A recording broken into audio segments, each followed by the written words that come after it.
All right, all right. Welcome back to the Green Logbook.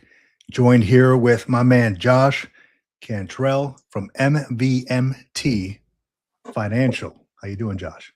Hey, what's up, Vic? It's good to see you, man. It's good to be on here, and it's a beautiful Friday, Friday the 13th, and for watching. And you forgot tomorrow is Valentine's Day, so if you have not remembered that, you still got time to go get some chocolates, some flowers, that kind of stuff. Yeah, dude. I just stopped by the flower shop here and I picked something up. So the thing is, I came home and I don't have a vase. So that's you got to make sure you have everything in place, man, before you do any of that stuff. So I got to Indeed. go out afterwards and get that stuff. But no, good reminder, good reminder. So you're not in the hot seat when you wake up tomorrow. So good stuff. So today is going to be all about money talk, finance talk. I know finances, but I cannot talk to folks about finances. I'm not a financial strategist or anything like that. I don't have a license or anything. I know how to do my finances, and that's kind of where it ends. So, but I wanted to bring you on, and really we connected, and you want to get the word out to folks, to other veterans about what is available to them, what they can do with their money potentially. So I'm so glad that you're going to talk about that because it's a big thing right now. What do I do? Do I get out of TSP? Do I leave it in there? What do I do with my money? So I'll let you kick it off, man. What do you want to start with, dude? So yeah, I guess I'll just kind of start at the top, and so as folks hop on and see what do I do and who am I and why did I even start down this path? What gives me anything to stand on, right? Like I think that helps frame things up. So I'm a retired Army dude. You can see my stuff behind me. Did 21 years. And then retired here in the Seattle area. I live 13 miles from downtown Seattle, but it's an hour and a half away no matter how you go because I live on the other side of the water. But why did I get into the financial industry? Well, so Vic and I have connected, I don't know, probably a year and a half ago now, something like that on LinkedIn. But one of our commonalities in background, probably why our LinkedIn's kind of cross paths, is I came out of the legal community. I was a paralegal in the Army for 21 years. And really got good at, especially the latter half of my career, research and data analysis and all the things. I got the wonderful opportunity to serve 4 years at the Pentagon, and really learned a lot there. And while it doesn't have anything directly to do with finance, it does have everything to do with detail-oriented work. And then the second part is I came up without much. I grew up in South Carolina, from humble means, and joined the Army, not intending to make it a career. I planned to do 4 years and then get out. And then magically, 21 years later, I was still there. It's always how it works. In 2010. I was deployed, and our chaplain ran Financial Peace University. So that's the Dave Ramsey program. And that's when that was the first time, outside of little snippets here and there, that I went through a full financial program and was able to get my personal financial life in order. I was single at the time, so not a whole lot there. Didn't have any big responsibilities other than myself and poor spending habits as a junior enlisted soldier and young NCO. And so then came back and just continued to follow that program, right? No debt. That's a big one. And we'll talk about that a little bit more. And then investing, growing stuff, and getting very comfortable with it. And then getting to the point where I would help other people with it. And then in 2020, so I married my wife in 2011. In 2020, COVID happened. My wife was in corporate retail. She's a big numbers person. So MVMT Financial is me and my wife. We're a small operation, but we are backed by over 40 powerhouse financial companies. We're independent licensed agents that are partnered with all these powerhouse financial companies where we're able to do business through them. So we're an interface. But no, so she came out of the financial planning at the millions and millions and millions of dollars level for a massive retailer. Big Red Star would be your hint on which retailer it was she worked for. But she was a big planner for them at the district level. So planning millions of dollars of inventory across the entire Eastern Seaboard. And she decided to step into, at first, business financial planning for women-owned businesses. And then we kind of navigated, right, setting up an LLC for the first time and all these things we had to do. And through that, I became more and more interested in the work she was doing. And then as I knew I was retired, I was always, once I got halfway through, I was like, 20s it. And they did. I got selected for to go to the Sergeant Major's Academy right on my way out the door. But I said no to that because I knew I was done. Right. And that's one Right. thing Vic gets a lot. I get a lot is if you're thinking about retiring, how do you know? And nobody can tell you but you. You'll know when it's your time. But no, so fast forward and 2021, I get licensed. We start talking about building our business. We were with another brokerage at the time, learning, right? Like I spent a year and a half just learning. I wasn't doing a ton of individual work with people. What I was doing was listening late at night, studying for my license, doing all the practical examples, all the stuff that I could, and then started doing one-on-one meetings and building from there. And so now we're 5 years into it, goodness. And business is going well. We built something and it's been built one conversation at a time. So if you ask me, Josh, what I do is I just talk to people and help them understand stuff. Because what I found is as I was preparing to retire, some of the big questions, I couldn't find somebody that I really meshed with, that I trusted or understood completely what they were trying to tell me. And so I realized there was an opportunity there, right? When you see a gap in the marketplace, which for me, it was getting good information, usable information to veterans in a way that they will receive it. Because veterans can be a finicky crowd. They don't want to be sold down the road on anything, right? Like they want to understand, they want to make good decisions. But they don't want you pulling no slicky boy stuff on them either. When I saw that there was an opportunity to step into that role from an educator standpoint and be able to, start a business, I figured we'd go all in. So that's a little bit. That's a lot of it, actually. But that's all great info, man. Yeah, no, I think the background helps. I think people want to know, Josh, what gives you the right to sit here and talk about money. Yeah. And I'm glad you brought up that whole, veterans don't like people who are trying to be sneaky with them. That's a very important thing. Who can you trust? Right. So that you don't want to go outside, like similar to going outside the gate, you see a car dealership at 25% interest or whatever the hell it is. Can you really trust those folks? No. So, I mean, Josh, I trust you and what you're doing. So that way I brought you on. Of course, you're a sponsor of the show as well. So I want to let folks know about that. But there's a reason why, because I only work with trusted sources, and that's why I connected with you.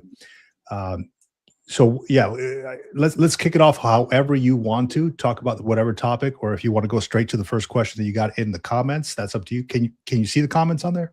I can't see comments on this side, and I don't have the YouTube running on the other side because I'll be looking at it. So I'll bring it up here real quick, and we'll just answer this one real quick. This one is from Robert Chalk Lab.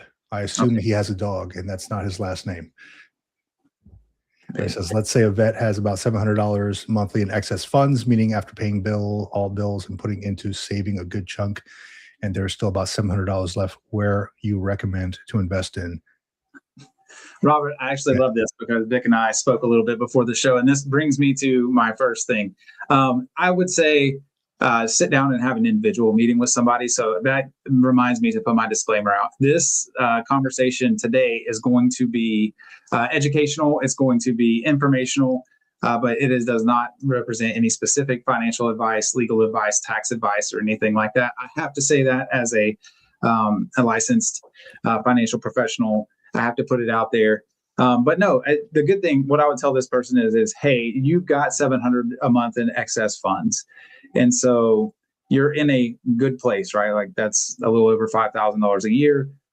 You have options, but for me to make a recommendation or even talk to you about it, I would have to have and this is why I do everything conversational, a full picture of everything for someone. So my advice would be to sit down with a professional and figure out what your options are. And then not only what your options are, but what are your interests? It's always more fun if you're in stuff that you're interested in. And then what is your risk tolerance? Where are you at in life? What is your family situation? what does the future look like? Are you at the very top of your income earning potential right now, or are you just on the way up? All those things are factors that we would look at before we ever discussed, hey, where would you recommend putting it? What I wouldn't recommend is, and this is advice I am willing to give, and this is to everyone, never get into something that you don't understand top to bottom and left to right. You should be working, and that's the person that you're working with. If you're working with a financial professional, or even if you're doing it on your own, make sure you know what you're in, you know why you're in it, and you know what the risk is. And there's different classes of that. It's, from no risk to high risk and volatility and those things. But for me to just say, hey, you got $700, you should put it here. Can't do that on this show. But if you ever wanted to sit down and talk and get a full picture of all your stuff, I'd be happy to, man.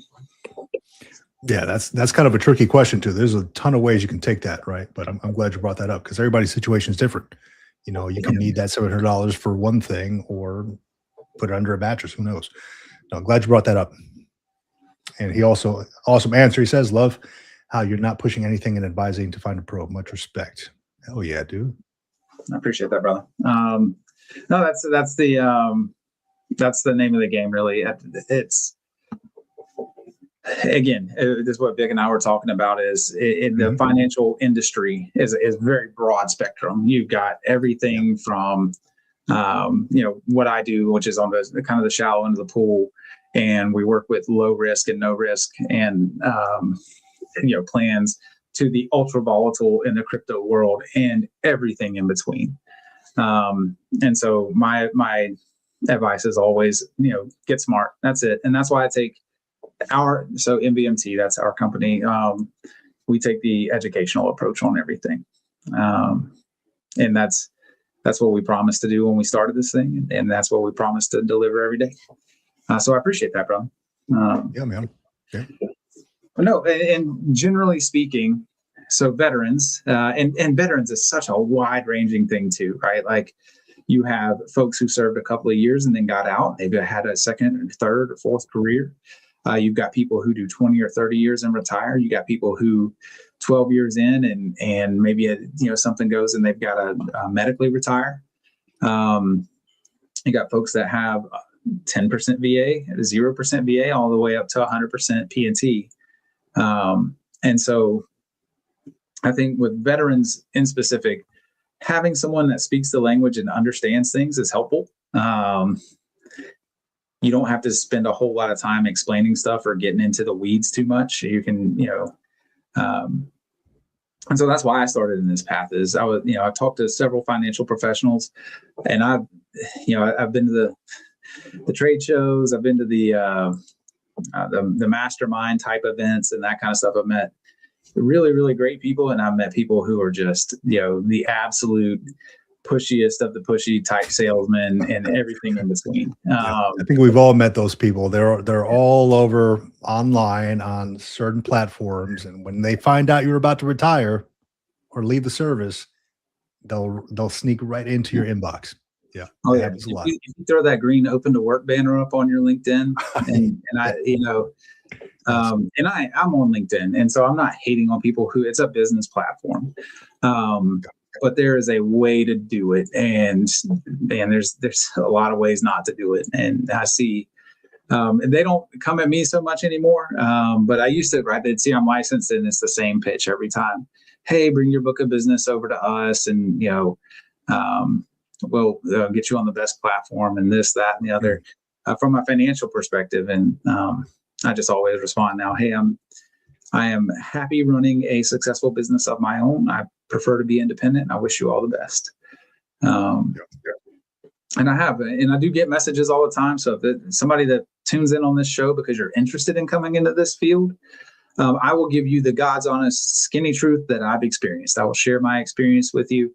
If you're thinking about coming this way, things I did that I would never do again, things I've learned along the way, those lessons learned, and things that have worked. I try to be an open book, and I always try to remain true to my brothers and sisters in service, which is the same way I did it on active duty, which is just try to be a +1 for the team, right? Like just somebody that can be relied on. Nothing overly special that I do. I just try to be reliable, dependable, and help people make good decisions. Excellent, man. Excellent. So let me see. I guess we could take it this way first, because this is something that I'm looking at right now. Okay.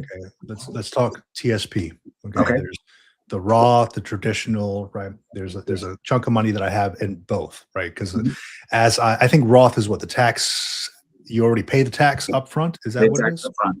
Yep. Yeah. You've already paid your tax on it. Yeah. So I have a chunk that's traditional. I have a chunk that's Roth, and namely because I did the research halfway in. I'm like, I can pay taxes up front, and rather that than, by chance taxes go way up here in, whatever 20 years when I go to look at taking it out. What can I roll the TSP into? What's probably the best thing that I can do after I leave the service? So it depends. It depends on, again, the person. But let's say hypothetically, we're talking about a retired Sergeant First Class Cantrell or somebody. And this is hypothetical, but you get out, you've got a couple $100,000 in your TSP. You may be going back into the federal government. I will say up front, there's nothing wrong with staying in the TSP. A lot of people do it. What is tricky is if you don't go back into the federal government, you can no longer contribute to it. And I know, Vic, you're tracking some legislation on that. And I know you give regular updates on that legislation.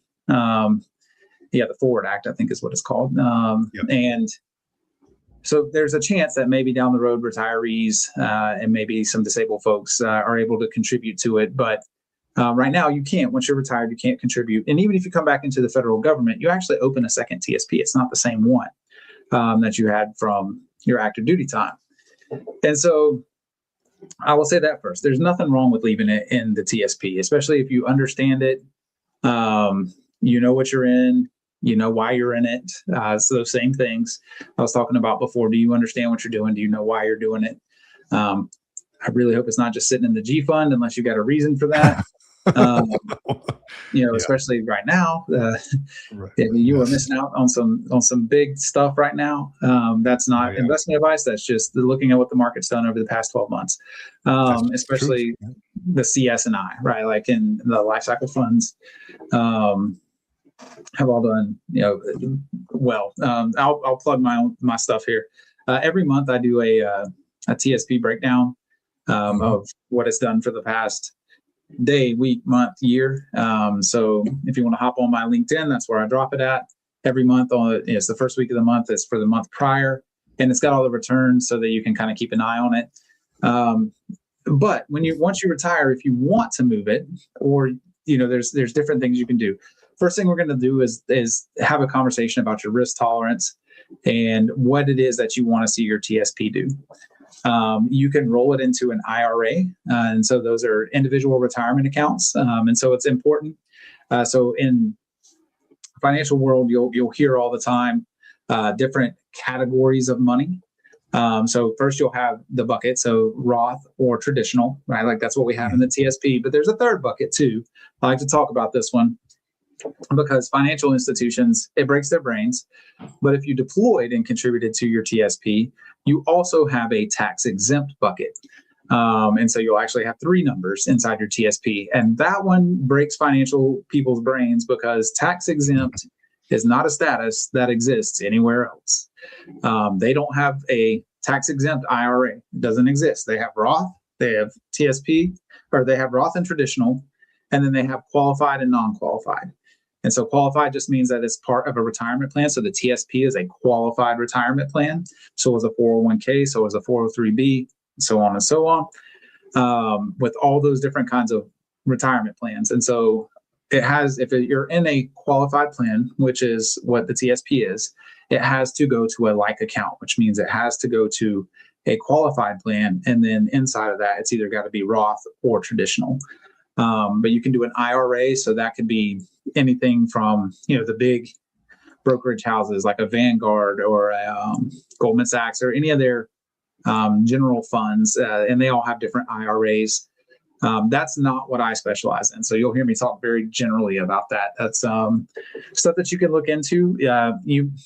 A lot of advisors want to get involved in that, but honestly, if you're going into kind of a big index or something like that, you can do the research on your own and move it on your own without having to pay someone, exorbitant fees. I've worked with 2 clients recently, like in the last week, who, I don't pay attention to the fees that like individual advisors charge too much. I see them from time to time, and most of the time they're professionally structured, right? Like in a way that makes sense to me, and I can see kind of what they're charging for management and stuff. But this past week, I saw someone that was getting charged 8.6% a year on their stuff. So, and I'm sorry, is that a lot compared to everybody else's? That's insanely high. Yeah, Less than okay. 1 is normal. 0.5 to 1 is normal. 1 is kind of on the high end. Anything over, and this is very specific. Advisors out there, I'm not hating on you, and this is not all encompassing. I'm just talking about what I saw. And then I saw another one where a unique situation, but they were wanting to charge this person a flat fee, but that flat fee happened to be about a quarter of what they were investing for the year. So ultimately a 25% fee to get them started in something that was relatively low end and not incredibly complicated. So I just say, when you're out there, especially if you're looking at something, if you ever want a second opinion on something, hit somebody up. You can hit me up. You can save my information. And even if it, like Josh, you and I will just never gel, and I can't see working with you. Hey, that's cool. I will tell you if I think you're getting robbed blind. Because I had to tell both these people, I was like, hey, like one was a lady, and she not confident in what she was doing. So I gave her the same talk, which is understand stuff first, and don't let someone talk really fast and like they're super. If they start using all the big financial words, like the salesman pitch. Yeah, they get really salesy and they start trying to sound really smart and all that kind of stuff. And they had broken it out to where the fee was spread out monthly, so it didn't look that high. But when there's 12 months in a year, and if you're charging somebody $6,000 a month to manage their money, you're not helping their retirement; you're funding yours. It's kind of my take on that. So, sounds like, yeah, it was that particular one pissed me off. I'll just be honest. It looked to me like someone was taking advantage of somebody who didn't understand and was just nervous. But no, so that's on one side. So you could go into the IRA, that kind of thing, or depending on where you're at, I live in the annuity space. Annuities aren't for everybody, but on the annuity side, you have the ability to take your money and put it into a contracted agreement where they do different things, but there's growth annuities, fixed index annuities is kind of where I live. And you can grow it without having any risk of loss. So if you have something that you built for retirement and you're in a phase of your life where risk isn't your favorite thing for your nest egg, then you can move all of it or a portion of it into an annuity where it's still going to get the opportunity to grow, but it won't go down anymore. And then there's some other bells and whistles. You can get a bonus, or you can, get a participation rate in the S&P 500 or something like that. It's a very again, it's very complex, offered by many, many companies, and individualized, but it's an opportunity for people to grow without risk. And so when I'm saying you're coming out of the Army or you're coming out of the military, retiring, you start a new job, you got a 401k, or you're back in the federal government, you got another TSP going, taking a part of your military TSP and protecting it and growing it may not be a bad option. Again, we would look at the total spectrum of what you got going on, which are in goals. Not everybody wants to work till 75. Not everybody wants to work till 55. And so there's ways to plan and take advantage of kind of the best of both worlds. And so that's another option you have, is to roll it into an annuity or roll a portion of it into an annuity. You could always cash it out. If you're not 59 and a half,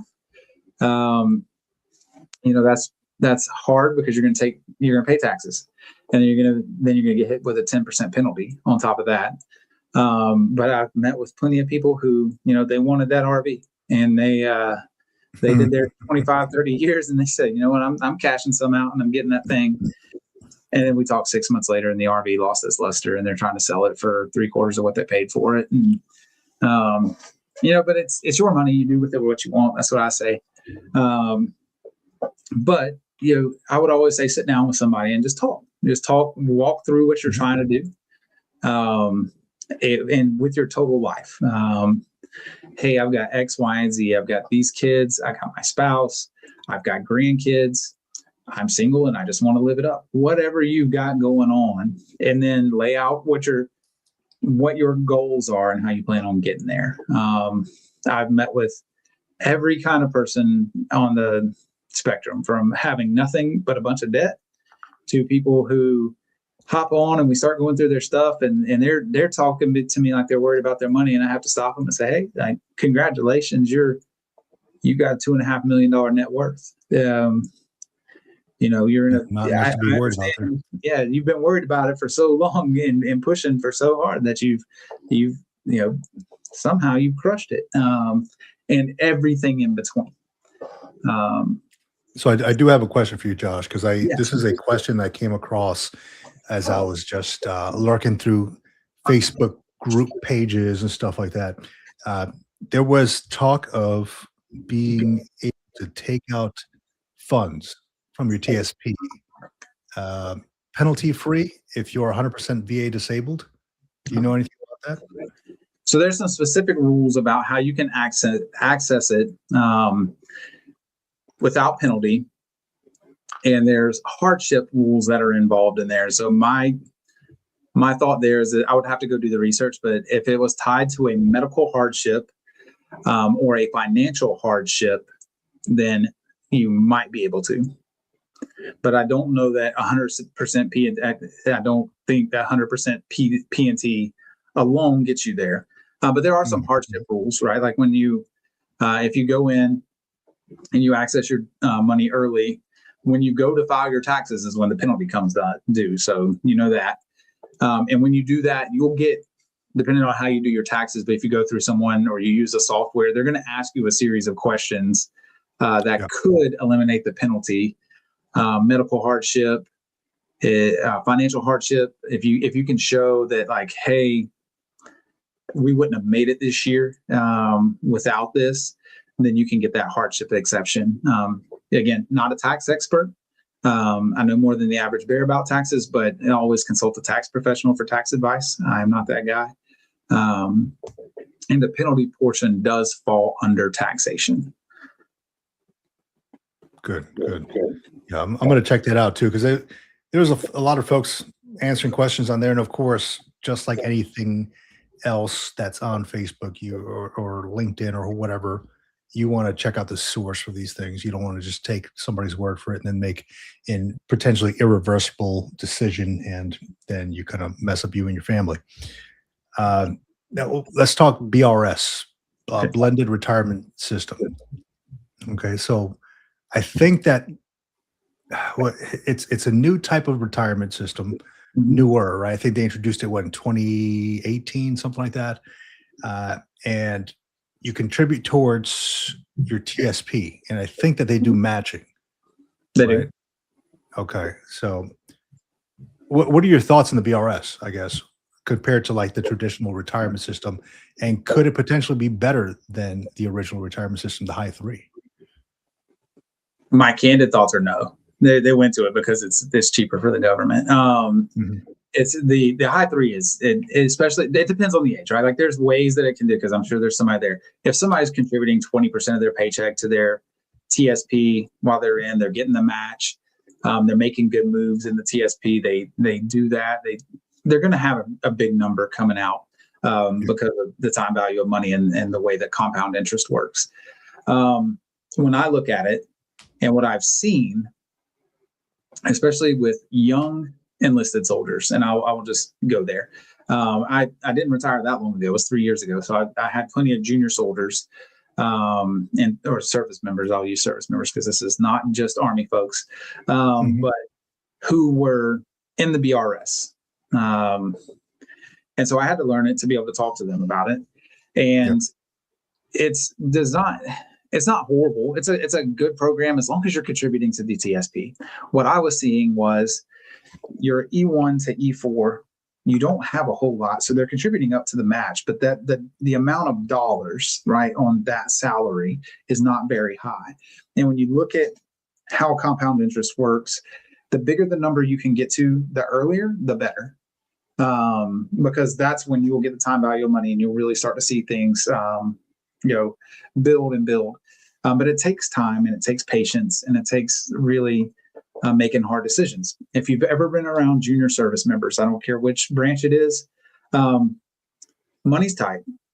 You're dealing with people in their late teenage, early 20s, a lot of times, who have varying levels of maturity, especially financial decision-making maturity. They're in the military. I'm not questioning, but we all, if you're on here, you know what I'm talking about.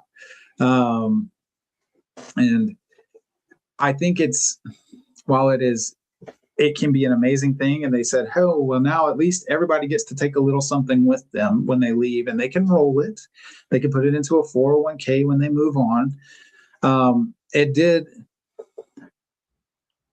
I don't know. The high 3 was such a retention tool. Right. Like, especially if you got to the 8-year point, like you did a second enlistment, or you're an officer, you're beyond 6, you made it, and you make that turn towards a career mentality. You're going to 20 unless something happens most of the time. And you know the value of that. And then you're right. Like, I'm 41 years old and retired from the military and working a second job. And there's something beautiful about that. And there's something awesome about it, right? Like, as a military retiree, I realize I'm very blessed to have that. And then with the VA, additionally, it allows you some breathing room. It's not a way to get rich. I've retired as a master sergeant in the Army. It's not a whole ton of money, but believe me, it is over time. And it adjusts upwards every year. And so the blended retirement system, it's what's out there now. And so I can't hate on it. It's all of my clients in the next few years are going to start shifting that direction. And so it's not terrible, but I do think it was more cost effective for the government, is why it got put into place.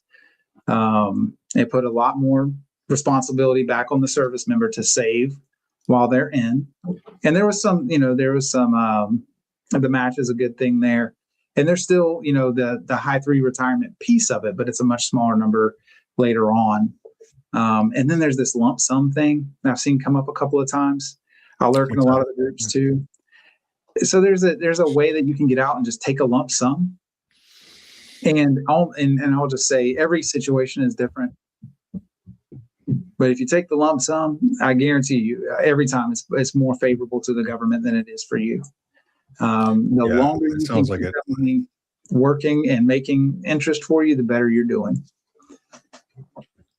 Yeah. So I asked that, when they put that into place, I had one of my Marines come to me and ask me about it, because they gave people the option, right?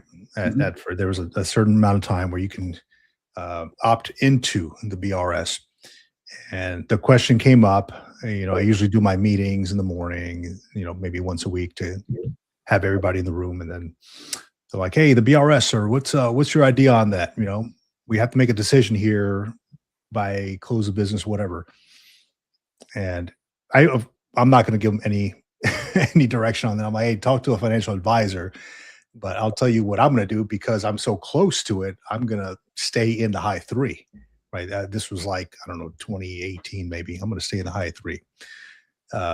So yeah, you said it the right way. To each their own. I mean, you really got to talk to a financial advisor, strategist, or somebody professionally in that realm. I'm not going to give this young Marine financial advice. I would tell him what I'm going to do, and that's about it. But don't follow my lead, because my situation, after investing into the TSP for so long, and right there on the cusp of a TSP, or a high 3 retirement, I'm not going to. I don't expect him to go the same route I'm going. No, and TSP wasn't mandatory for you, and that's something you did. Smart guy. That's probably why you were a warrant officer. Smart guy, and made good moves along the way. I had, I was way less reserved. I had one of my young soldiers that I had as a young soldier. And then he went off and did his thing for a while. And he ended up back in the same office about 7 and 8 years later. And he had decided to move over. And I told him, I was like, dude, you're out of your flipping mind. And we Moved said over from he went from the high high three. three. He was eligible for both. He had to pick, and he picked blended. And he didn't know, and he didn't get good advice. He went to the briefing, and he saw, like, if you've ever been to any financial place, any financial briefing, right? And that's why I don't have this slide on any of my presentations, because you see it everywhere else. But they show you the big swinging arc of what compound interest does for you and all this stuff. And they tell you how you're going to be a millionaire and all this. It's doable, right? Like, that's how it works. That's how compound interest works. But if you're later starting on that, or you're starting, he was 6 or 7 years in when he made the decision. Yeah, he's at like 14, 15 years now. Still keep up with him. But it was just one of those things. And then, I worked in the legal field, so I was around a lot of attorneys, and I will tell you, it's going to be a retention problem. It's going to be a retention problem for attorneys. It's going to be a retention problem for highly skilled folks, because it's just not the same level of staying in to get to that 20 mark. It's just not. You worked around longer, and I think on the professional side, especially, but with officers, people who can get out and get jobs where they can contribute to a 401k and have a little more freedom of maneuver in their personal lives and that kind of stuff. It's just going to be hard for the blended retirement system to be that magnet that draws you back in versus the 20-year retirement. And then, you're about to make 05, but if you make 06, it's worth a lot more, and all that stuff. That's how they get you. It is. And you just stay in. That's why, and how many folks do you know that they just kept on keeping on? But it's for a good reason. I was sitting down with the sergeant major the other day and saw, we were going through all his numbers, and 25-year sergeant major is a little different retirement than a 21-year master sergeant. So it is. It is. It is. But I mean, like you mentioned it at the beginning, when when they were dangling Chief Warrant Officer 4 in front of me, and I'm like, do I stick around? The goal was always 20 years. So like, nah, I don't really want to move. I'm tired of moving so much, tired of uprooting the family, and retirement was looking all right. I knew a few folks who had already retired. I mean, we know a lot of the same people, and I'm like, man, it's not looking that bad. I'm looking at their Facebook photos. I'm like, this guy is traveling around all over the place, and he's retired and doesn't have to show up for muster or whatever, accountability in the morning.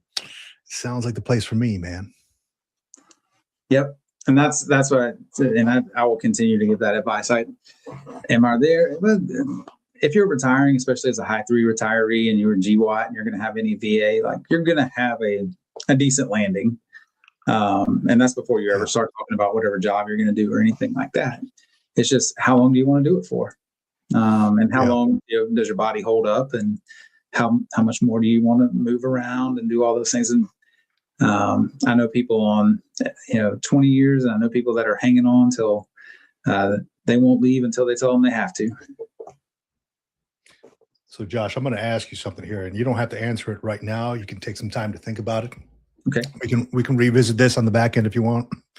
But let's say you got 5 years left until you retire. Mm-hmm. Right. Your 15-year mark, let's say, 20 years on the horizon. What are your top 3 financial moves that Josh, not anybody else, Josh is making? I'll tell you the first. You don't have to answer them right now, but number 1 right now, and then we'll go 2, 3 later. Yeah. Number 1, I am, and I know Vic, you and I are on the exact same page here. Mm-hmm. I'm eliminating debt as fast as possible. Yes. Whatever debt I have, I am eliminating that, because all money math comes down to 2 things: what's your income, what's your outgo. And the better the higher your income, the better. The lower your outgo, the better. And that's welcome to Financial Josh. It's a very simple equation on the back end. Is how do we build the income number up, and how do we drop that outgo number down? So 5 years out from retirement, I'm leaning into debt snowball, whatever method you want to use, but I am eliminating debt. I'm getting rid of credit card debt. I'm a Dave Ramsey guy, but I break from Dave on one thing: mortgages. I'm all right with mortgages, but car payments, credit card payments, any all you can finance anything these days. And so anything like that, I'm getting rid of it, because you just don't want that hanging over your head as you're making you don't want the feeling of debt influencing the decisions for retirement. So that's number one. And then I'll think about 2 and 3, and we'll circle back to those. Yeah. And we are on the same page with that. That was the top thing I did. And I know I've talked to you about it before. And, it gets me too, because I know a lot of folks that retire, and then they immediately, as soon as they retire, right, they still have their house, right? Maybe they're living in their forever home or whatever. Immediately get back into debt. Let me buy this $40,000 truck. I just retired. It's a little gift to myself, right? And I'm like, why would you do that? Continue driving what you're driving. I'm nobody to tell them that, but it's just odd. Like, you just got out of debt, my man. What are we doing getting back into it? Yeah, that's, again, I don't tell anybody what to do. It's a lifestyle choice, yeah. If I'm giving somebody advice on just how to prep for retirement, and so that their financial life feels good as they come out, and they feel like they're on top of the world instead of sweating to death about what job they've got to get, then I would say eliminate debt as soon as, and that's not, don't wait till 5 years. If you're listening to this and you've been in for 5 years, then you got 15 to go, or 30, or you still got 25 to go. The quicker you get rid of debt and start living a debt-free lifestyle, you will understand why. I got a 2017 Toyota Tacoma that's been paid off for 6 years. I love fast cars. I love cool cars and cool trucks and all that stuff, but I like paid off car better. And I just told myself I'll drive that thing until it doesn't do what I need it to do anymore, or the wheels fall off. And neither of those two things has happened yet. So, yeah, I love that, man. For the longest time, there's the concept keeping up with the Joneses type of deal. So I moved in an area where folks may have a little bit more land, right? So like larger driveways, things like that. A lot of my neighbors have RVs, their boats and stuff in their driveways. And for the longest time, we took a trip out to a national park. We've driven up to like Big Bear or stuff like that. And I was like, man, I'd love to have an RV. And I know you mentioned it too earlier, like the RVs, they just kind of sit around after you drive them once or twice. Half of my neighbors, all their trash is just sitting in their driveway.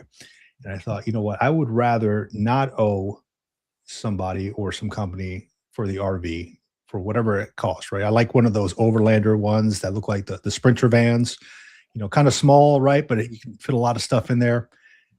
And, those things are like $100,000 if you want like the 4-wheel drive ones with the nice rugged wheels, all nice interior. And I thought, I would just rather rent one for like a week for like $1,000 and then give it back, let somebody else do the maintenance on this thing, do the vehicle registration on it, and just rent it, have to give it back. And then if I want to do it again, just look at the rental website again and just rent it out, instead of taking all that ownership of it, of the debt, of the upkeep, maintenance, of registration, all that trash, man. That's just me personally, man. I'm the same way. But so each their own, and that's the same thing. Is if we get together and you're like, Josh, I've got a $70,000 truck, I'm not going to be mad at you, and I'm not going to judge you for it. I like nice trucks too. I like cool cars. I would have a $400,000 car if I could afford it. Just $1 million car. That's the Lamborghini Huracan. That's always like, I was a Lamborghini Diablo guy as a kid, right? Like when I was growing up in the 90s, like that Lamborghini Diablo was just like the coolest thing. Yeah. And so I've liked them, and they've just gotten more and more expensive but cooler looking. They get sleeker every year, and I've never driven a V12, but I imagine it's a lot of fun. So. See, I like the fast cars as well, but then when my kid asks me, "Hey, Dad, what's your dream car?" I'm like, I'm driving it, dude. It's my SUV right now. I'm driving. It's been paid off for like 5-6 years. I'm good, man. I don't have to answer to anybody. That's awesome. Yeah. So let me see what we got here. Let me go to the comments here really quick. And GC Jarhead, welcome. Good afternoon. Can't stay. Just wanted to pop in and say Semper Rah. Let's see what else we got here. U.S. Army Grunt. Hey, welcome, dude. You guys are lucky, but in my day, TSP wasn't even a thing. So much is different today than in the 80s and 90s. I'm curious, like what I think Army, U.S. Army grunt, he mentioned that he was in his 60s. I'm curious, like what is available to them if there was no TSP? I mean, what was there, like nothing, no Yeah, there's contribution program? depending on when he served. Yeah, it was high three, or even before the high three, it was the previous version of the high three, and how they calculated that. Yeah, it wasn't around. TSP has been around since what year was it? Started for federal employees. I think it was in the 50s, but I have to go back and fact check. I don't know. I don't know if that off the top of my head. But in the 50s is, I believe, when it started for federal employees. But yeah, it didn't come over to the military. When I came in, nobody talked to me about a TSP. I didn't even know what it was. I was a private, and all I got talked to about was don't do dumb stuff on the weekend.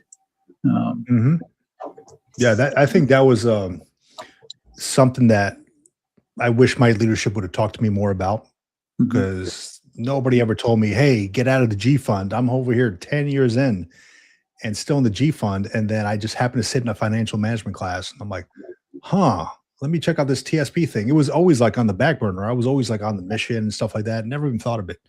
I was always trying to save money. And then somebody brought it up to me like, oh, dude, the TSP is doing great right about now. I'm like, let me check, man. I'm like in the G fund. Yeah, there's savings. I'm looking. Oh, dude. And I go through the, you can see all the historical data on the TSP, right? On the I fund, C fund, S fund. And I'm like, man, it's like historically, it's like 10%, 8%, stuff like that. And I'm like, what am I bringing in? Like 0.25 or some crap, with the G funds. I'm like, there's no freaking way. So I immediately, like that week, went into the financial management office. And I think every base has one of these, right? You go, mine happened to be at the, inside the library, the base library. You go in there, make the appointment with the financial manager. And I'm like, hey, I need to get smart on this. She's like, okay, let me see your TSP stuff. She's like, why are you still in the G fund? I'm like, well, great question. That's what I came here to talk to you about. What do I do with my hands? What do I do with my TSP? And she's like, all right, let's look at this. What's your risk level, your tolerance level, this and that. And when, I was younger back then. So my risk level was like, hey, let's put it all in there. Throw the dice, baby. Let's see what happens. Yeah. So that was probably some of the best advice, man. Because after that, it's like, hey, let's max this thing out. Let's see what it does. And that meant that I had to take some time off from hanging out all the time, going out all the time, maybe not eating out as much and things like that. But now I'm glad I did it. Right. And, now that I look back on it, I was like, shit, now I can go out and have as many dinners as I want, for however long, because I made these decisions and I made those contributions that I did. Yeah, that's the biggest thing. Being deliberate about what you're doing and willing to say no to, you hear Dave Ramsey's he's very harsh on it, but I say have fun, live your life, but at the same time, like, be diligent in your savings and understand that if the only way you're going to get there is to be kind of diligent and save more than 5% when you can. I had an officer that I worked with. He'd branched over from the enlisted side, and from the time he was in E7 to when he went over, and he ended up retiring as a major, so in 04. But he lived out his E7 paycheck, and they just invested everything beyond that, like from that point on. And so when he was leaving as a major, he's going to be a high 3 major. He's a Green Beret, so he's going to be making some pretty good money on the VA side, because he'd been, doing some crazy stuff his second half of his career. And then on top of that, he had saved a couple $100,000 in his TSP. Excellent. He'd done really well. Excellent. Yeah, that's the way to do it, man. Is if you are double, I mean, again, this is not financial advisor or anything, but it's just something I personally did.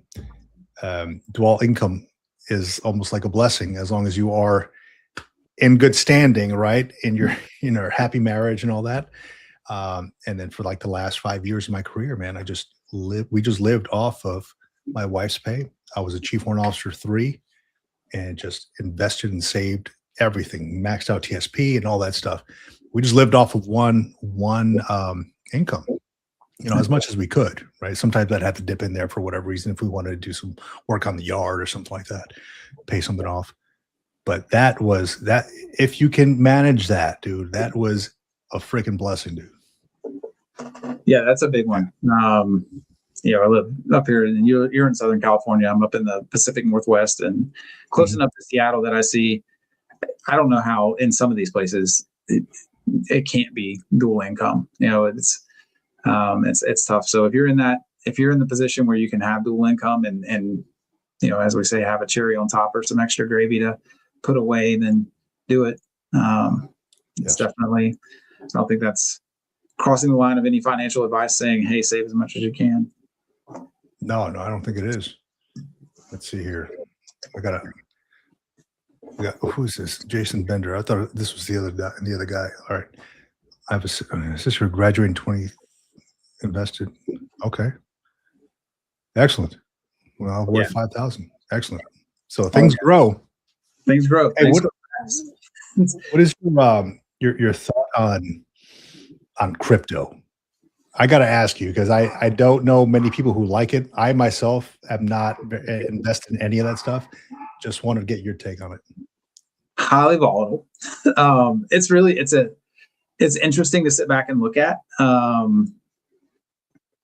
It's incredibly highly volatile. There's a lot of, as it becomes more mainstream, some things kind of come into focus. There's some that have been around a little bit longer that people are more familiar with, like a Bitcoin or Ethereum or an XRP or some of those that people are Solana. It goes on. I've got some friends who are really into it. If you have it as part of your portfolio, I'm not mad at you for that. I think it's not bad. It's hard to say, right? Yeah. Like it's all kind of funny money to me. It's one of those things where it's starting to be regulated, and believe me, if you move a bunch or you sell a bunch, the tax man's starting to come look for you now. So that's the thing. I think if you have some, as long as it's a small percentage of your portfolio, then you're probably good. If you've got a ton of crypto and nothing else, like God be with you.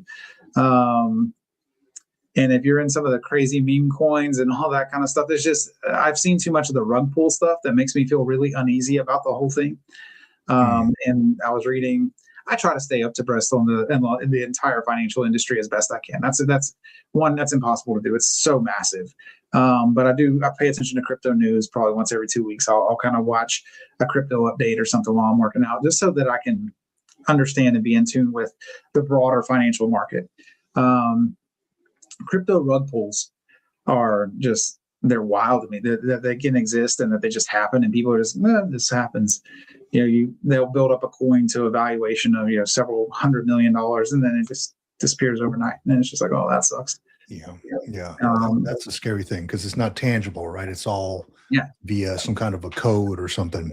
Right. And it's all, there's all these scams around it, and there's the wallets that it's held in, and wallets that are online, and wallets that are offline. And I'm not a crypto expert by any means. I have a little bit, mostly just playing with it, that I bought a while back. I remember the first time somebody talking to me about Bitcoin, like, I don't know, it was like, back then it was like $3,000 for a Bitcoin or something. And I remember kind of being like, that's cool, but that's kind of, I don't know what that is, and I'm not going to put a bunch of money into something I don't understand. Wish I would have grabbed a bunch. But at the same time, like, I know people that bought crypto or bought Bitcoin when it was 110,000 not too long ago, and now I think today it's running around somewhere between 60 and 70 today. It's just one of those things. Again, at the beginning, I said, I don't recommend to anyone being in anything that you don't understand top to bottom, left to right, and kind of backwards to forwards. So you don't have a firm understanding of how it all works. What happens if things don't go well? That's another one that, everybody wants to, especially with the sales folks out there. And I am a sales guy. I have to be, right? In the financial industry, I have a part of my job that is to provide to my family. And the only way I can do that is sell financial products. But if a sales guy doesn't talk to you about no matter what it is, what the downside looks like, what the ugly looks like. I will tell you, financial products, no matter how they're designed, when the markets are singing, they're generally looking really great. And when the markets aren't singing, that's when you want to know, all right, what happens then? And And with the crypto, there's no bottom, right? Like it can all disappear overnight, and there's really no recourse. If somebody in a foreign country hacks your stuff and just takes all your coins, that just what do you do then? That's not a lot. I came across I got a friend from back in the day, and got him on Facebook and all that, and saw one day that he bought himself this Audi R8, I think it was, and also a Lamborghini. And I'm like, well, dude, what the hell? Like, what are you doing now? And he's like, bro, I got in early on Bitcoin and I sold a ton of it. And he got himself a big house. He's got himself all these cars. I'm like, whoa, man, yeah, that's great. But you took a real risk there, dude, not knowing. I mean, he dumped a lot of money in that. It worked out well for him, but it doesn't work out well for everybody like that. No, I was reading a story recently on the Winklevoss twins. They kind of did the same thing. They bought 100,000 Bitcoin. I think it was at 10,000 when they bought it or something. And they've grown an entire $1 billion business out of it. The guys that got shafted on the Facebook deal, those guys. Mm-hmm. So out of their settlement, they spent $10 million on Bitcoin, and then cashed it all in and started their own crypto $1 billion empire. So it does work out. And I know there was a lot of those folks. They all started podcasts. It's funny. John Lee Dumas is one of them. If you ever watch, I think it's Entrepreneurs on Fire is his show, but EOF. But like they all hightailed it for Puerto Rico with no capital gains tax. So they all live in Puerto Rico for exactly half the year plus 1 day now.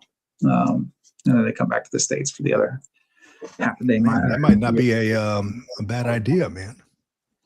No, it's a play. They've cracked down on that stuff some, but a lot of those guys with crypto, they left there so they could sell it without having to pay, crazy amounts in taxes. But I mean, if you turned a $50,000 investment into $50 million, like, congratulations, you won that game.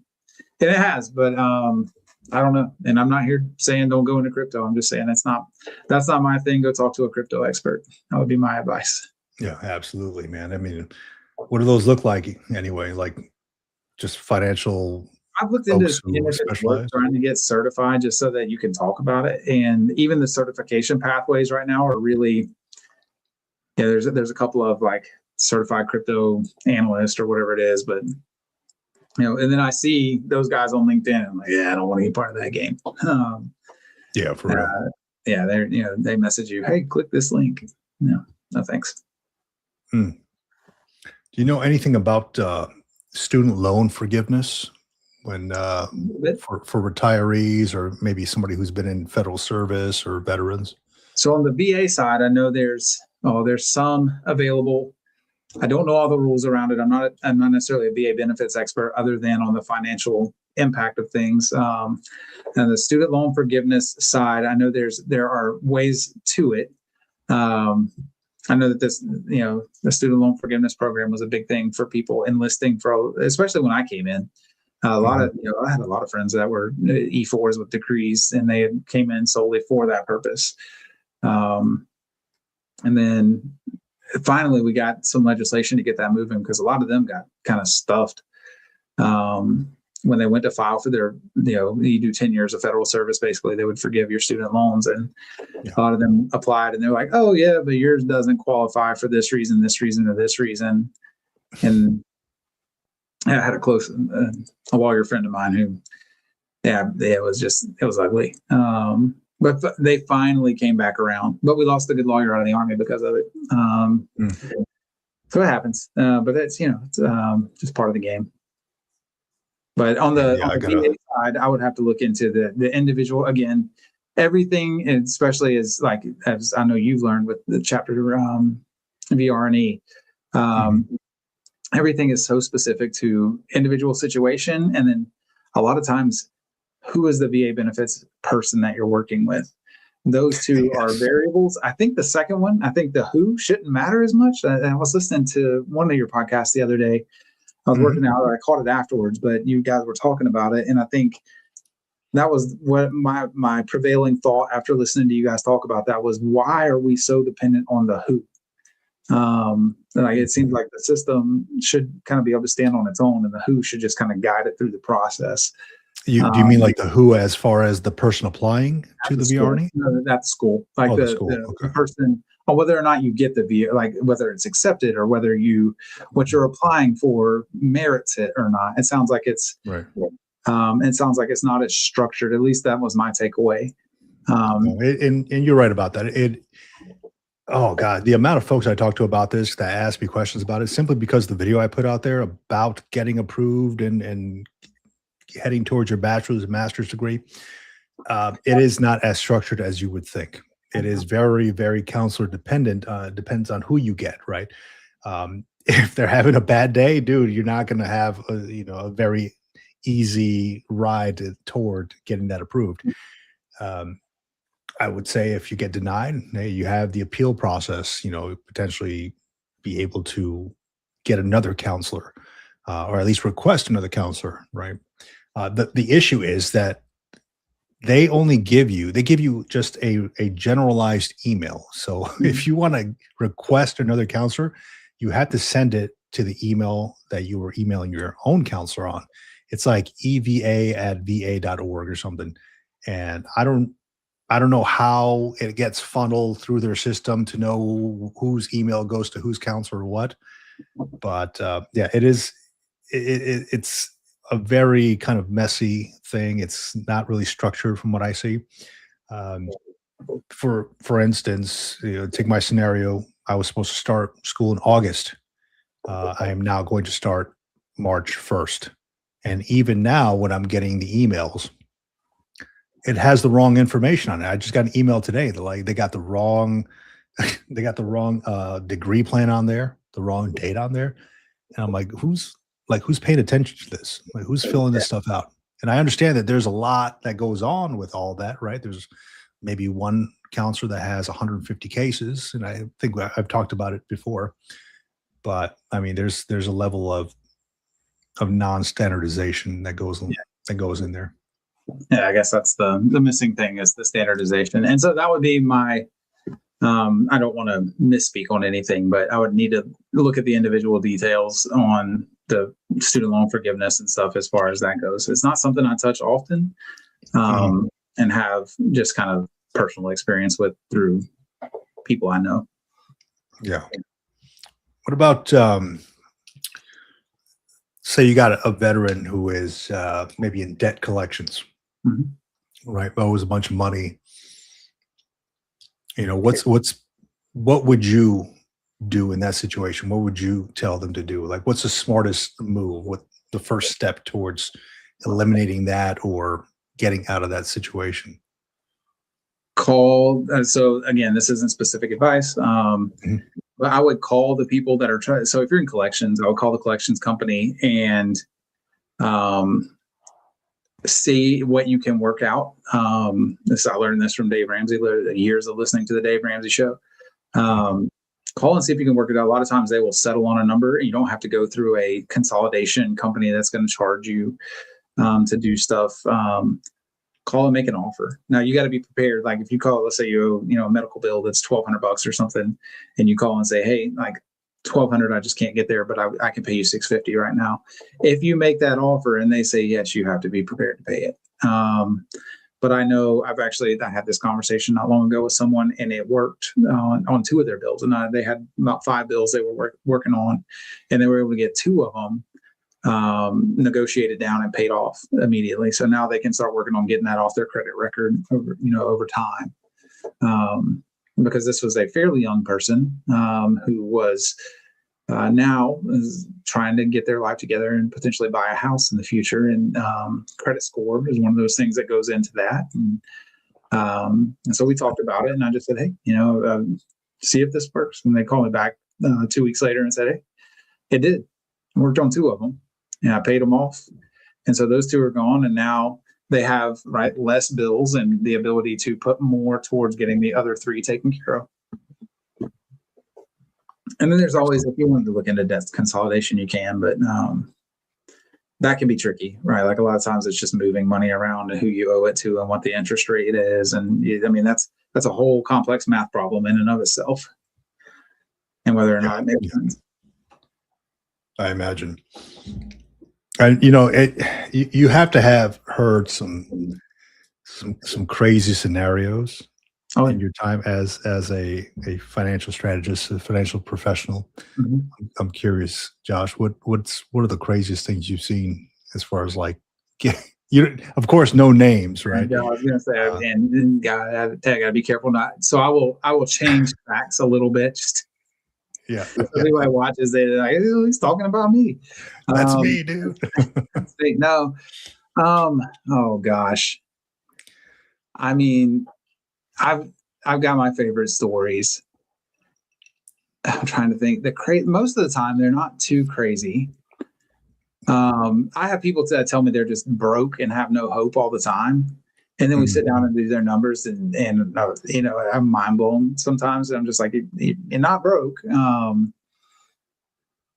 I think one of the things I see a good bit is people keeping up with the Joneses gets people in trouble. A combined, let's say, for instance, people have a combined income in their household of $150,000. When I grew up, $150,000 is a lot of money. And for them it was too, but then they're both driving $80,000 and $90,000 vehicles. Yeah.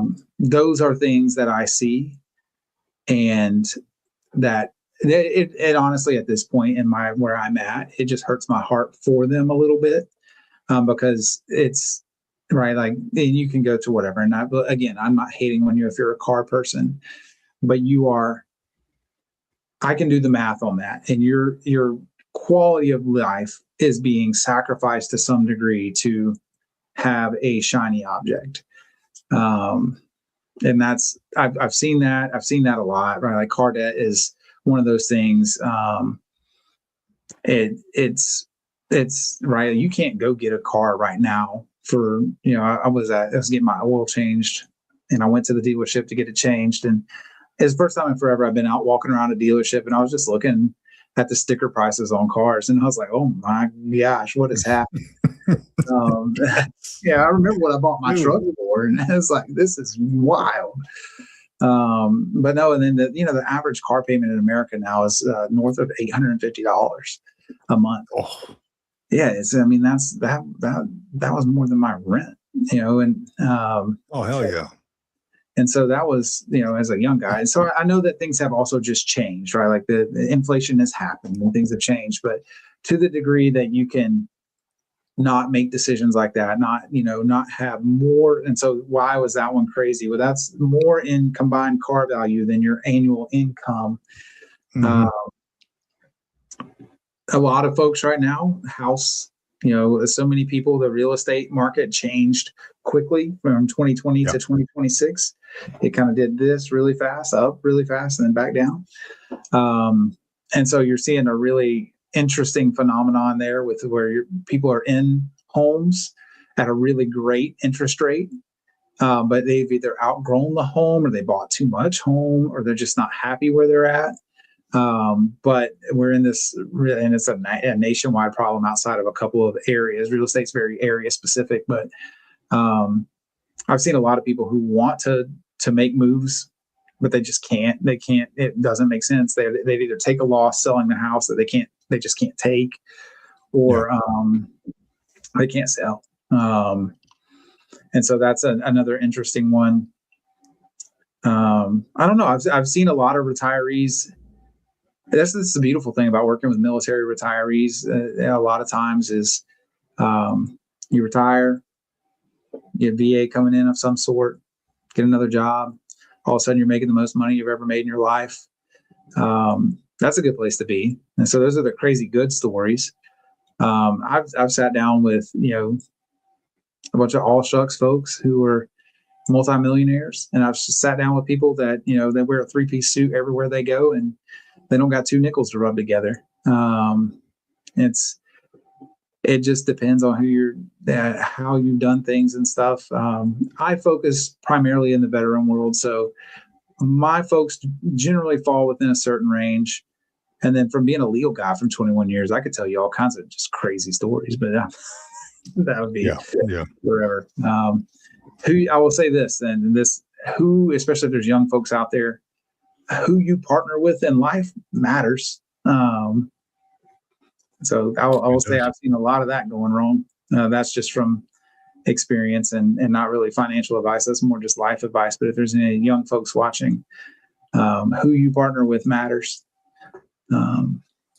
Yeah, I'm sure you've seen this in the on the legal side too, right? So I've had folks who have approached me, both when I was in uniform, right? Because having headed up the legal center there, and even afterwards, right, and through Facebook and stuff, giving me their scenarios.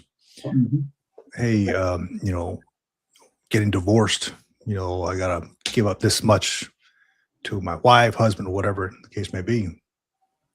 And I'm thinking like, wow, I mean, there was a time where I served with this old gunny, this old crusty guy, E7 guy, and he brought me over, and this is when I was looking at marrying my wife, and he's like, let me tell you something, Vic, sit down, crusty dude, right? He had a cane and everything, in Okay. uniform, right? And like all messed up, right? Broken back. I don't know what the hell's wrong with him. He's like, hey man, let me tell you something, man. It's cheaper to keep her. I'm like, all right, good to go, Gunny. That's it. So Sage I wisdom. mean, yeah, it's sage wisdom, right? Sage wisdom. But thankfully I've had a happy marriage for almost 20 years and things just work out. Um, so I wanted to mention too, man, we were just talking about crazy scenarios. So the other day I was getting an Amazon package. You got the Amazon truck that drives by. Amazon package driver steps out of the car or out of his truck, and he's like, hey, is that your car there? And he points to the little white car parked right there, right in front of my house. And I'm like, oh, that's my daughter's car. Right? He's like, yeah, you want to sell it? I'm like, no. Like, why do I want to? No. Like, this is strange. He's like, yeah, I'm looking for another car, maybe like a 4-cylinder. Things are expensive these days. I'm like, not for sale, bro. But I appreciate it though. Thank you. And I immediately went inside and locked the door, locked the car door just in case. No, man, but yeah, prices are high, man. They really are. And it's truly a blessing to be able to have paid all that stuff off, like be debt free, and not be in a payment plan. Yeah. Have you ever watched? There's these. I've seen it on maybe YouTube Shorts. I'm sure they have it on TikTok and Instagram too. These folks at the dealership, right? And I guess it's titled, "Let's see what these people. How much is a payment for a Honda dealership person or whatever?" So they go to different departments. They go to the salesperson. They go to the mechanic. They're like, "Hey, what do you drive, and what is your payment?"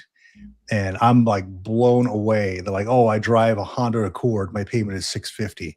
I drive a BMW." The lady at the front desk. I don't know her financial situation, right? But she's like, "Oh, I drive a BMW X5 or whatever. Payment is $750." I'm like, "What like? What world is this, bro? Oh, $750?" it's wild. Yeah, and again, that's you're at the car dealership asking car dealership folks. They're around new cars all day long, right? Like Right? it's part of the game, and I get it. But it's wild, and I mean, inflation is going to happen, right? Like that's just the way that Oh, capitalism absolutely. works. Wages haven't jumped up like that. Some have, but not by and large. I'm from South Carolina. Wages in South Carolina have not jumped up. This was why, part of the reason I didn't settle back there is that, wow, it is cheaper to live there. I live in a high cost of living area, and I go back, and there's not a huge difference in what I spend going out to dinner here versus going out to dinner there. Right. There's not a huge difference in the cost of a car. Pretty big difference in the cost of the house, but not as big as it used to be, because South Carolina was one of those low income places that people moved to in droves. Low cost of living places, not low income. But yeah, it's wild, and that's what I see more and more is and why I'm in this to help people come up with a strategy that's for the long term, is you have to build something that you can lean on later. Because like I said, with military retirees, you get to work, but you may work another 10 or 20 years after that. And if you start making the most money you've ever made in your life, you're likely going to be spending the most money you've ever spent in your life. It's just the way that we do things as people. But then when you retire, did you account for that? And then is that in there? And that's a big part of what I do too, is help people make sure that they're where they want to be comfortable as they move towards kind of their truly golden years, that kind of thing. So when you do the calculations for that, and I've always been curious about this, when you do the calculations for, like, say, retirement, like, do you just pick an age? Like, hey, you're going to pass away around this time. Let's work backwards and see how much you need to live every year. How does that work?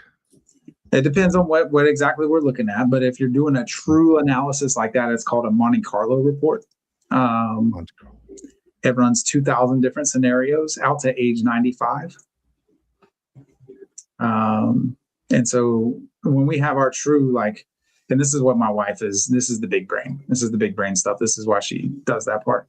But it's like a 25-page packet that we put together that literally takes all of your assets and says, hey, based on what you have, based on all these factors, the likelihood that you run out of money in your lifetime is this, based on all these other factors, right? You plug in factors and then just and builds it out. And then we it's usually a 2-hour presentation just to go through that for people to understand it. It's a little bit different with military. On the military side, if you're a military retiree, we know your pension's coming in. If it doesn't, problems are, probably not just money at that point. VA, kind of the same thing. And then federal retirement, kind of the same thing. Now, all of those come from the same place. And then at age 62 or to 67, you're also going to have Social Security coming in at some point. So if I got any of my retired guys, like any of the gray hairs on here listening, we also do Social Security consults and stuff like that. If you just need help figuring out your Social Security stuff, feel free to reach out. We do that as a free service that we offer. But when you're to that point, you figure all those things, those are all coming in. The only problem with that is they're all coming from the same place. It says potentially four retirement checks, right? VA, federal, military, Social Security, all coming from the same place. So if the country ever goes upside down, that's a big problem. But it's probably not the only problem. So it's a little easier for me because I know certain things are going to last until you pass away. But when we're doing somebody, it's like they come to us and they say, hey, Josh or Amanda, usually these are Amanda's clients. Amanda, I have, amassed $3.5 million over my career or whatever. How do we structure this? How do I make sure that I have, and that's why we use annuities as a portion of that, is so that they have guaranteed income for the rest of their life for a portion of that. And so we build that out, but that's still only a piece of it. And then you have to figure out, okay, what's your average spend? What's inflation going to do to that? What are your goals in retirement, right? And then for a true Monte Carlo report, it's out to age 95. When I'm doing, I do a hybrid IUL, Index Universal Life thing for some folks, and we build that out to age 120. When I say it verifies for life, we do it out to age 120. That's a different product. But when I'm doing VGLI and SPP replacement, that's what I use if we're doing a true permanent, like we're not just using term insurance. We do a lot of term insurance too, but if somebody's doing permanent insurance, that's what we use. And then I use it to say that it's permanent insurance. I have to build it out to where we verify that it'll last out to age 120. Why that age? It's the longest anybody's ever lived. So you got. It's what the insurance company requires to use. But, okay, so there's maybe like one or two people that have reached that age, so that is the standard now for it. Well, that's what you have to, in order to do it. And so, of course, so that's what the insurance company tables go out to. And so they will show out to age 120. So I build to verify till age 120. I feel very confident then that I'm telling you, if I'm talking to you about permanent life insurance, that I'm doing that. A lot of people, there's some folks that feel a certain way about it.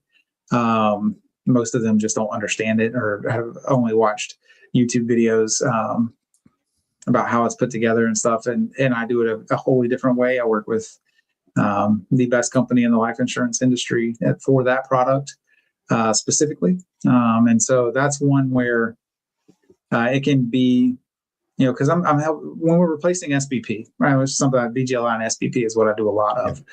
And SBP, one of the factors of that we're trying to replace isn't just, oh, let's get you the premium on a 30-year term. If you outlive that term, then you outlive it. But in SBP, you would never outlive it. Theoretically, it would just be to your spouse until they passed away if you passed before them as the veteran. And so for me to feel good about what I'm doing, there's no requirement to do this, but for the permanence factor, because SBP is around, it doesn't have an expiration date. Then I build those specifically for that, so that it's not apples to apples, but it is it's the same length. Whereas a 30-year term, you get a 30-year term when you're 35 or 40 years old. If you live beyond 65 or 70, that term has an expiration date. And that's a good thing. You didn't die before you were 65 or 70, but there's nothing on the back end. And so that's why I use that. But so I use that out to age 120. The Monte Carlo report goes out to age 95. If you have assets and you want to do the Monte Carlo report thing, hit me up, and I am going to CC you on an email with my wife, and you'll get set up with a meeting with her. But that's a deep dive into assets looking at longevity. We see that a lot with our non-military or government affiliated clients. Because a lot of times they leave with their 401k and that's what they got. There's no, the pension system doesn't exist in America the way that it used to. And that's why annuities, you can use them like a personal pension. You put, let's say you have 500,000 in cash or in a TSP or something, you roll it into that. Well, then you can grow it. And then if you want to use it for income at any point, you just turn on the income and they pay you a set amount for the rest of your life every month. Hell yeah. So Josh, man, I want going back to the other two that we're missing, the other two questions. I don't know if you had a chance to, we were doing some back and forth. So if you had a chance to kind of think about those, what are the next, well, let me preface it with this. You have 5 years until you retire. What are Josh's top 3 moves before you retire? So eliminate debt. I'm going to stack cash to a certain degree. And I say that for reasons, right? Probably up to the $25,000, $30,000 mark if you can. Because if you've retired in the last 10 years or you're getting ready to retire, you go through the transition process. It's different for everybody, but there's a lot going on. You go, right, you're the most senior you've ever been in the military. You're probably the busiest you've ever been, coming out of the job that's worked you the hardest. And then you're going to hit this transition phase, and you got appointments and you got things going on. And then you have your ceremony, and then it's pretty abrupt. It's just kind of fades. And you got your leave and you're still getting paid. And then you're through your terminal leave or your transition leave. And then we hit that magic date, get your last paycheck, and then they withhold that last one. And they hold it so they can do an audit. And I've seen people talk about it. Mine was pretty quick. I feel like it was a couple of weeks, maybe. But I've seen people 90 days for them to get. And so there's a period there. I would bring that up. So I say stack cash, and you put it wherever, but you got access to specifically for the retirement transition period. So that while you're waiting, because you will get your last paycheck and you will get your first retirement paycheck, and you'll get your VA eventually. But to cover that period in between, because you're also retiring and you're going to want to take a deep exhale. I meet with so many people in the retirement transition window on either side of it. There's a lot of anxiety about the next job most of the time. And just being honest, after I've been doing this for 4 years, a lot of people worry about What am I going to do? What's my income going to look like? Am I prepared for that?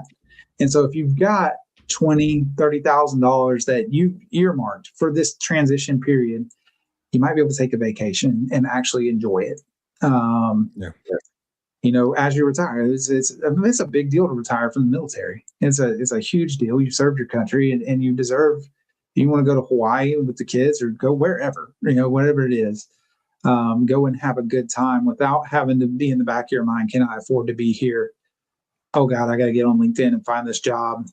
All that stuff, because that's what I've learned is that's everybody. That's senior officers. That's retiring E6s, and everybody in between. A lot of anxiety around that. And so give yourself some breathing room.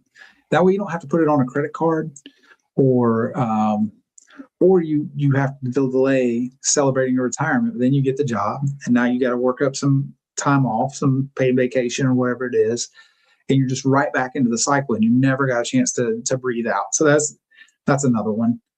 So that'd be my next one would be stack some cash. And to the degree that you can, 10, 20, 30K, because, and based on your lifestyle, but if you live in an area that's high cost of living or something, you can go through $10,000 in a month pretty quickly. And so that would be one of them. And then the third one would be get a sense, right?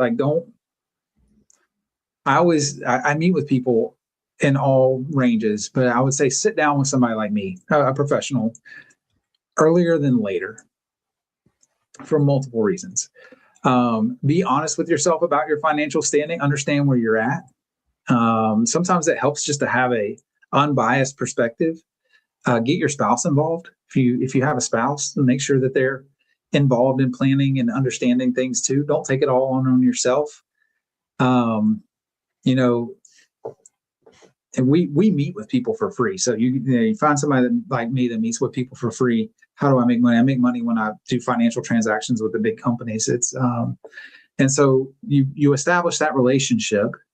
You start taking care of things, whether it's life insurance, well before you start the transition period. And I know, Vic, you covered this a couple of times on the show, but get that stuff in line, and whether it's with me or anybody else, just do it and get it taken care of as long as you can afford it, well before you start your medical process on the way out. Because that is going to, right, those two things are mutually exclusive. The interests of your VA rating and life insurance company rating are mutually exclusive. We're not trying to fib to either one, but if you have your life insurance in place first, you're going to get a better rating. It's going to be cheaper.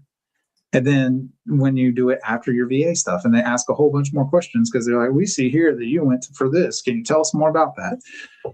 So that's the other one. Sit down with a financial professional. Life insurance, VGLI, SBP, have a plan for that stuff so that it's not a decision you have to make on the spot.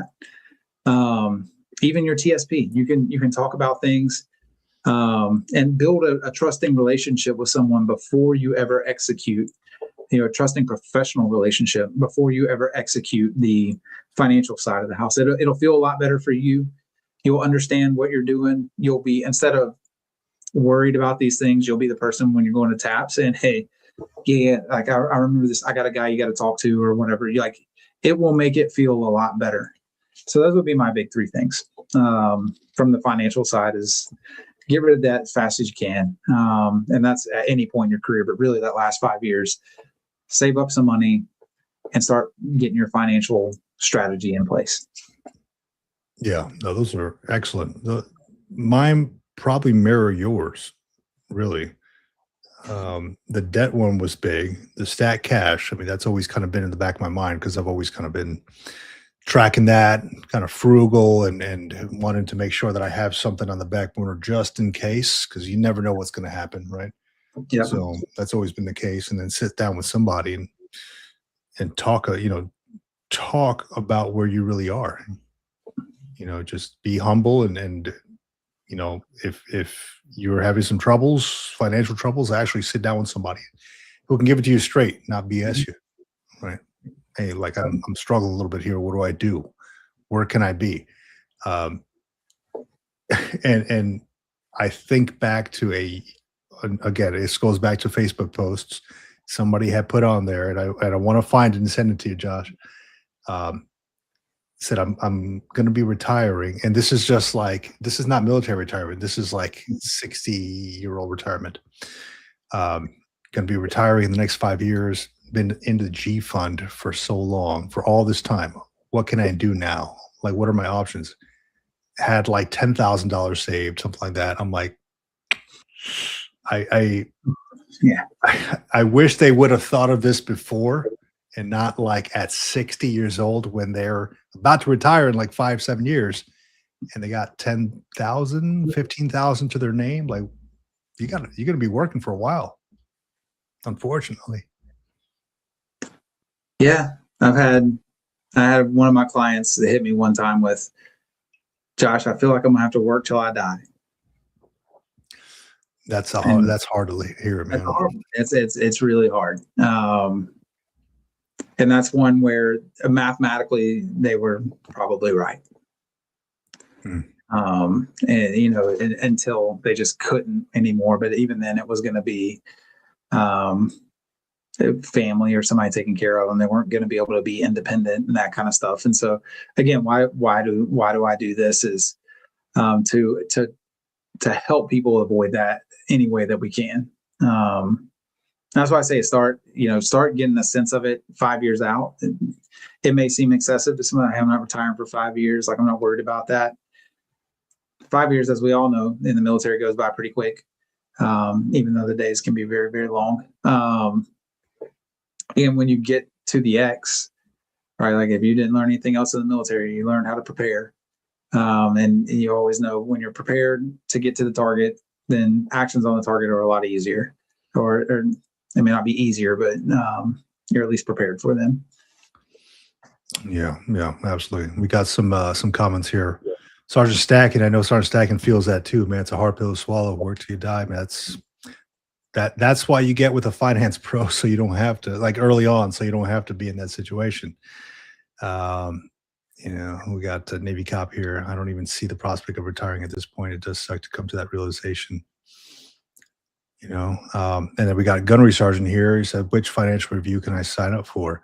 So I guess that's a good segue, Josh, if you want to share some of your information on how these folks can get a hold of you, just in case if they have any questions. Yeah, absolutely. So the first thing I'll say is hit up one of two places is the easiest. My LinkedIn page. I've got a link directly to my calendar on there. I'm going to share it in the comments here. And then our website as well. And so our website is the name of our company, MVMTFinancial.com. We recently redid the whole thing. We did we take a look every year, and this year my wife and I decided we wanted to freshen up everything. So you can see there, it's a very intuitive menu of options there. But if you go to just about any page has a send us an email link on there, or contact us email. And so if you don't see exactly what you're looking for, look in there. I promise you, if you send an email, we will reach out to you immediately. And there you go. See, you can see right there on the front page, book a free financial review. That'll get it started. We'll sit down and talk about what you're there for if it doesn't sound like. But you can click that, and it's going to pull up more than likely just our calendar page. Actually, not more than likely. It's going to pull up our calendar, and you'll book there. Pick a time that works for you. You can message me on LinkedIn if you don't see something that works. All of it. There you go. So there you go. And you can do that, all the stuff. And if it's just to talk or something like that, do a retirement roadmap. It's very easy. All of our stuff is designed to be easy. Our website is designed to be a tool. It's not the end all be all. And you'll hear me say it a lot, but it's really the details matter. Your details matter more than anything. And we take your details, and then we apply financial knowledge and really financial tools that are appropriate for your situation. But we're happy to talk with anybody, no matter what you got going on. You'll never see on my page anywhere. I only work with so many. You go to a lot of financial advisors pages, and they say, "Oh, you have to have at least $1 million net worth before we'll take you on as a client." Sorry, guys, that's not how I operate. I don't care if you got a $0 net worth. We can sit down and chop it up, because I firmly believe that putting good out in the world, which means working with people, allows us to be successful in business. And that way, and that's how we do things. Now, we committed to that a long time ago, and we stayed true to it to this day. Excellent, man. So from one veteran to the veteran community, that's Josh Cantrell from MVMT Financial. Good information all around, and I love that. 5 things that you would do. Excuse me, 3 things you would do: no debt, stack cash, sit down with a financial pro. Is Josh's route that he would take if he had 5 years towards retirement. Josh, man, is there anything that I haven't asked you that maybe you want to cover real quick? No, I think we've covered everything in depth. I just want to say thanks. Thanks for having me on. As Vic mentioned, I'm a sponsor of the show, but more than that, I'm a fan of the show. This and the military retirement podcast and so I know the folks that are on here know this, but spread the good word. I think what you do is incredible. I think bringing information at the real human being level to our veteran community is important. So just keep on keeping on, brother. Absolutely. Thank you for coming on here. And Navy Cop says he's been hosting a link to MVMT Financial for a few months now, emailed for more info. So he's going to reach out to you here shortly. Awesome. He runs buddycheckproject.org. Navy Cop does. So a great resource for veterans out there. Josh, man, it was great having you, buddy. And feel free to jump on any other time, dude. I always learn something new. Like I said, I always have a whole page of notes and stuff that I'm writing based on all the info that you're giving out. I really do appreciate you coming on and making me just 1% smarter today, man. Absolutely. Thanks for having me. Everybody have a fantastic Valentine's and President's Day weekend. Vic, I'll see you later, bro. All right, buddy. I'll talk to you. All right, that was Josh from MVMT Financial. Great stuff. A lot of stuff that I wish I had connected with somebody like Josh when I was younger, going through my military career. It wasn't until my 10-year mark where I actually started getting smart on things. And it's just the fact that you don't know what you don't know, right? People don't tell you these things.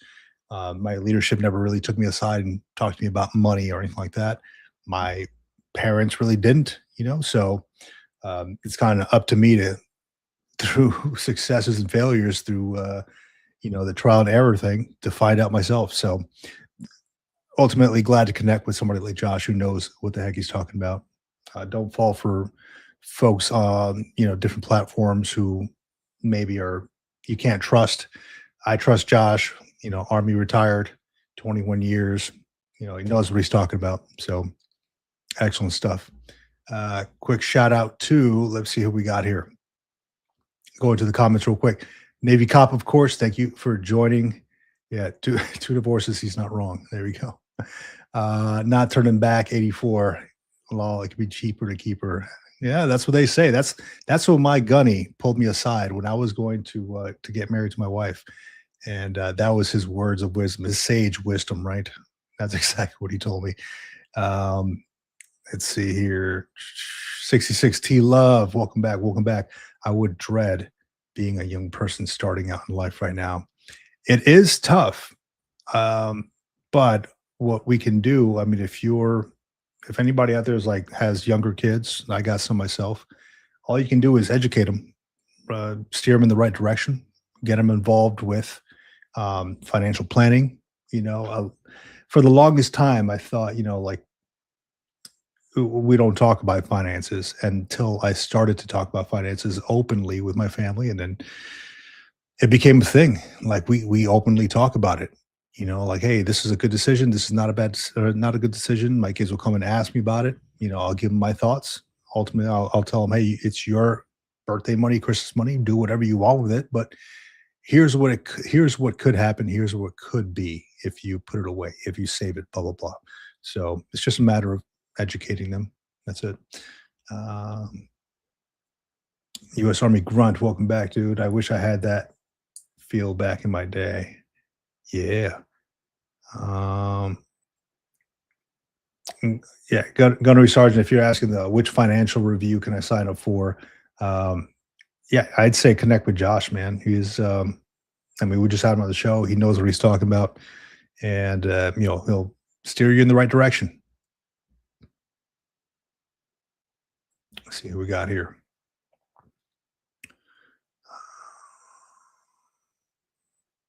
Yeah, same thing. Gunnery Sergeant, keep jumping in and out. May have missed it. Which financial review can I ask for retired, second career? It depends on what your options are. And as Josh said, if you just want to talk about what your options are, choose a retired one, and then go from there, and then they'll steer you in the right direction. Either way, all roads lead to Josh and MVMT Financial. So he can talk to you about those. Raider HQ, man, welcome back, dude. Raider HQ, I sent you back an email, dude. So please check that and let me know. He says, I'm enjoying the content. Well, I am enjoying you enjoying the content, my man. Very important information. It is, dude, because at some point in time, you want to be able to retire. You want to be able to hang it up and enjoy your time, travel around, go out to eat, whatever. And some folks can't, and it starts young. It starts while you're, younger. Well, 660 love. I appreciate it. Thank you, Raider XQ. I'll check it out. I appreciate you. Well, that is what I got for today's Green Logbook live stream. We had Josh on, Josh Cantrell from MVMT Financial. Talked a lot about finances, military veteran finances. MVMT stands for mission, vision, money, time. Very fitting. Awesome. So with that, if y'all got anything else for me, please let me know. If you got my email, reach out to me. Let me know what you got going on. If you know somebody who may be a good guest for the show, let me know. Any nonprofits, any business leaders, anything like that, veterans, killing the game out there, doing good things in the business world, in the entrepreneurship world, in the nonprofit world, let me know. thegreenlogbook@gmail.com. And with that, let's see here. Today is Friday. Tomorrow is Valentine's Day, as Josh mentioned. I already went out and got my flowers. I hope you all did too, if you celebrate it. If not, then all good. But I will be live on Sunday morning, 8 a.m. Pacific time on the Military Retirement Podcast. You can still catch it on here on the Green Logbook. I just stream to all channels. Like right now, I'm streaming to the Green Logbook and Military Retirement Podcast. But you can catch me here, the Green Logbook, and we'll kick it off then. And Navy Cop. Let's see here. Quick side question. What do you use to edit your other videos? Which other videos are we talking about? Standing by. I use a couple of editing things. Depends on how I'm feeling that day.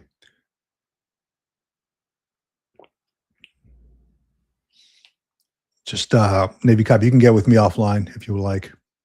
The military started doing some financial training. Excellent.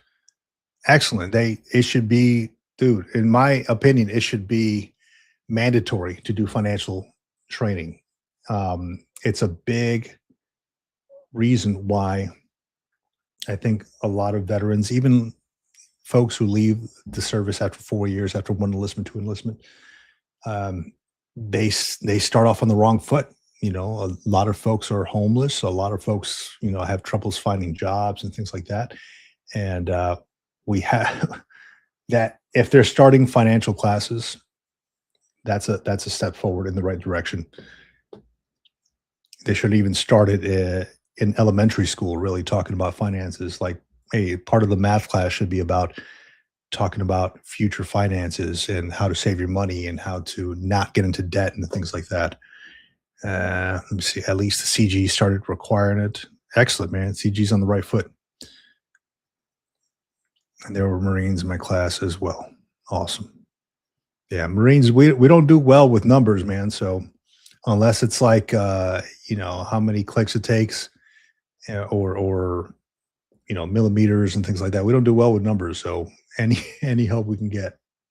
That's why I'm not giving this class. I didn't give the financial management talk. I had to reach out and connect with Josh to be able to do that. That ain't me. It's not my lane. All right, Navy cop, I see you'll email me. I appreciate you, buddy. All right, with that, I got to take off here.